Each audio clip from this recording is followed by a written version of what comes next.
मेरी बेटी की कावड़ यात्रा, एक अविस्मरणीय अनुभव। मेरी बेटी ने इस साल कावड़ यात्रा करने का फैसला किया और मैं, एक पिता होने के नाते, थोड़ा चिंतित और बहुत गर्व महसूस कर रहा था। यह सिर्फ एक यात्रा नहीं थी, यह उसकी आस्था, उसके दृढ़ संकल्प और उसकी अटूट भक्ति की परीक्षा थी।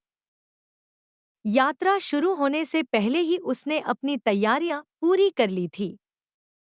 हल्का नारंगी वस्त्र, एक मजबूत कावड़ और सबसे महत्वपूर्ण, एक अटल मन।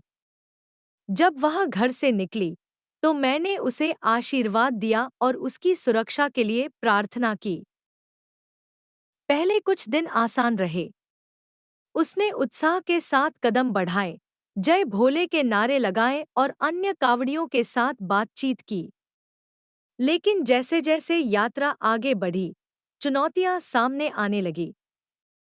धूप की तपिश, पैरों में दर्द और थकान।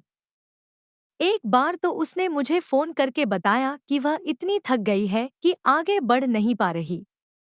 मेरा दिल बैठ गया, लेकिन उसने अगले ही पल कहा, नहीं पापा, मैं हार नहीं मानूंगी। भोलेनाथ मेरे साथ हैं।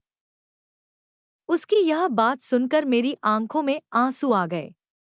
मुझे पता था कि वह सिर्फ शारीरिक रूप से ही नहीं, बल्कि मानसिक रूप से भी मजबूत हो रही थी।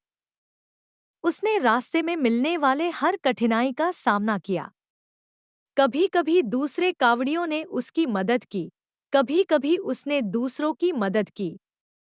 यह यात्रा उसे सिर्फ भगवान के करीब नहीं ला रही थी, बल्कि उसे इंसानियत और सामूहिकता का भी पाठ पढ़ा रही थी। कई दिनों की अथक यात्रा के बाद आखिरकार वह हरिद्वार पहुंची। गंगाजल भरने के लिए उसकी आंखों में एक चमक थी जो मैंने पहले कभी नहीं देखी थी। वह पवित्र जल भरकर वापस लौटी और शिव मंदिर में जल चढ़ाया। उस पल उसकी खुशी और संतोष देखकर मेरा मन भर आया। मेरी बेटी की कावड़ यात्रा मेरे लिए सिर्फ एक घटना नहीं, बल्कि एक प्रेरणा बन गई है। उसने मुझे सिखाया कि दृढ़ इच्छाशक्ति और आस्था से किसी भी चुनौती को पार किया जा सकता है। आज, जब मैं उसे देखता हूँ, तो मुझे सिर्फ अपनी बेटी नहीं, बल्कि एक ऐसी आत्मा दिखती है जिसने अपने अंदर की शक्ति को पहचान लिया है। उसकी यह यात्रा हमेशा मेरे दिल में एक अविस्मरणीय अनुभव बनकर रहेगी।